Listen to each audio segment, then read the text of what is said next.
On entend bien dire des choses aujourd'hui sur ce que l'homme a encore de divin. On cherche à nous persuader qu'il porte en lui, sous une forme ou sous une autre, quelque chose de Dieu, et que moyennant un peu de religion, il ne tardera pas à redevenir semblable à Dieu. Oh, mensonge que tout cela! Il n'existe aucun chaînon naturel qui relie l'homme à Dieu. Les relations sont rompues, la séparation est complète. Quand sur la croix le Seigneur laissa échapper ce cri, mon Dieu, pourquoi m'as-tu abandonné? Il était à l'égard de Dieu, en réalité, dans la situation qui est la nôtre à tous. C'est le sachant et le voulant qu'il s'en alla occuper cette place, abandonnée de Dieu, que nous nous occupons sans le savoir. Entre l'homme naturel et Dieu, il y a un abîme. C'est un fait. On ne peut le nier. L'abîme demeure. Quand l'homme devient conscient de son péché, qu'arrive-t-il? Il tombe dans un état terrible provoqué par le sentiment de sa perdition. Ce qui se passe, c'est simplement ceci. L'abîme qui le séparait de Dieu et qu'il ne voyait pas, il le voit maintenant. Une angoisse mortelle le saisit qui bientôt devient insupportable. Il n'y a que le Saint-Esprit qui puisse ainsi nous faire toucher du doigt à quel point nous sommes perdus. Cette crise que nous connaissons bien par notre propre expérience autant que par le spectacle de l'expérience des autres est d'une éloquence très significative. Elle nous fournit la preuve la plus irréfutable que la soi-disant continuité de Dieu dans la race est une pure invention humaine. Sans raison de ce principe que Nicodème, malgré tout son savoir, malgré tout ce qui, au point de vue humain, semblait le préparer à comprendre les choses divines, se trouve incapable d'entrer dans la pensée de Jésus. Mais voyons la chose de près.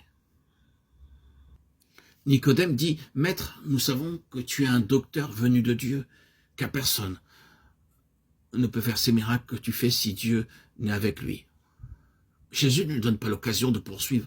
Il prend la direction de l'entretien d'une manière telle que le docteur d'Israël se trouve bientôt réduit au silence.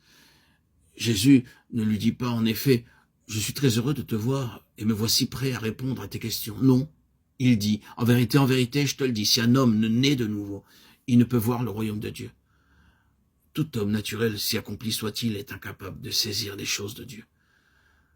Tu as beau être un pharisien, tu as beau être un chef en Israël, tu as beau porter sur ta personne le plus beau cachet de dignité que la religion peut conférer à l'homme, tu as beau être une personnalité intellectuelle et morale de premier plan, néanmoins, malgré tout cela, tu es inapte au royaume de Dieu. Vous est-il jamais arrivé d'aller pêcher à la ligne? Avez-vous jamais eu la bonne fortune de prendre un poisson? Avez-vous remarqué quand il est là, couché sur le sable, comme il ouvre la bouche, comme il regarde en face de lui avec des yeux qui lui sortent presque de la tête?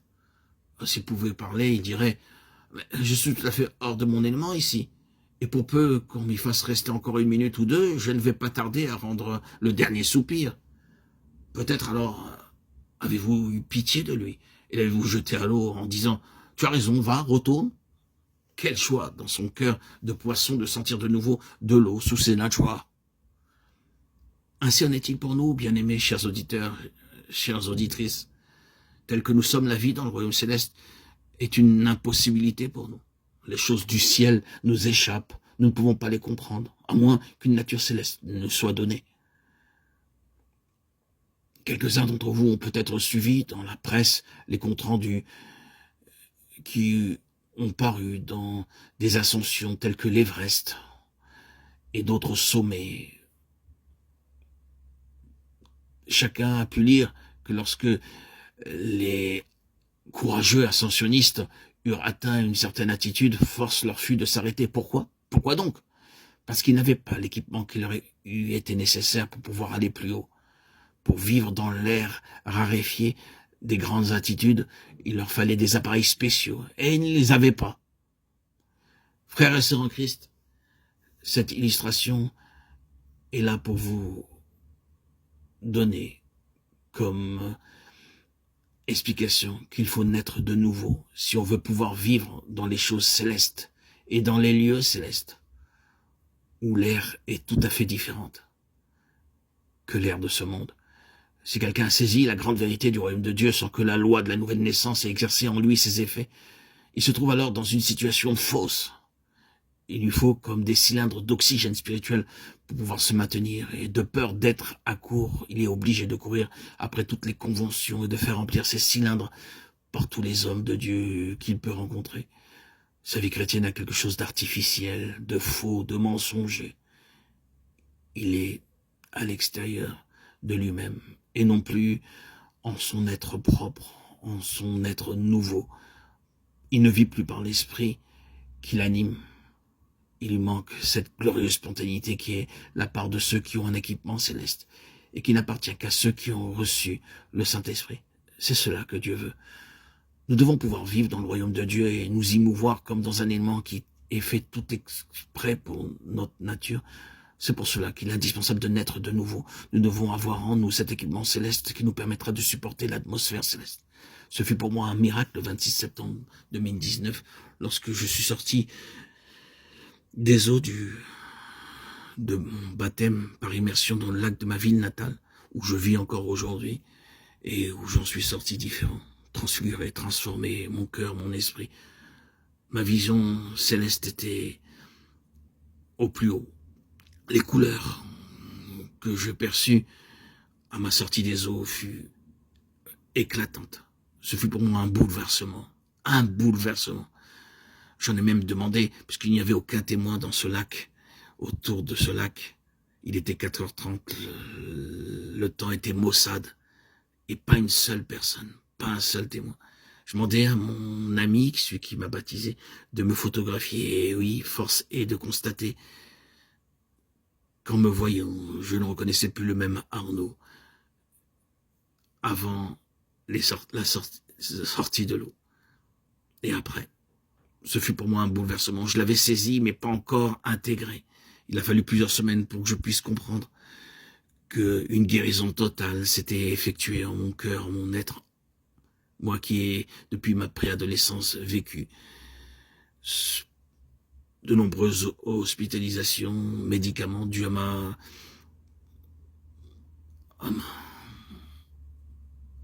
terrible épreuve qu'est la bipolarité, qui est une maladie invisible et que peu de gens connaissent véritablement. Déséquilibre total, état émotionnel chaotique. Une fois passé tout cela, le miracle s'est produit 34 ans après. Mon baptême eut lieu il y a 6 ans et j'avais 51 ans. Ce fut pour moi un miracle. Toutes ces péripéties, toutes ces épreuves, toutes ces années à subir la croix sans le savoir. Je gardais secrètement en mon cœur cette foi en Christ, sans savoir qu'il allait venir. Je m'y attendais pas, sans savoir qui allait avoir cette rencontre avec ces missionnaires venus de Montréal. Une des personnes qui n'était elle-même pas de Montréal, mais qui était convertie le jour même, à qui j'ai demandé le baptême, n'a sans hésiter fait aucune contradiction et a accepté. Et ce fut pour moi une révélation. J'ai, dès l'âge de mes 25 ans, l'année de mon mariage, demandé à l'église catholique romaine de vouloir me faire baptiser, mais il fallait attendre 2 ans, 2 années. Et c'était l'année de mon mariage avec une femme juive pratiquante. Cela a été impossible de rester dans le secret pendant 2 ans. Donc j'ai attendu jusqu'à 51 ans. Et dans le secret, je lisais l'évangile sans savoir que j'allais être baptisé, jusqu'au jour où cela fut fait. Ce fut un miracle. Un miracle.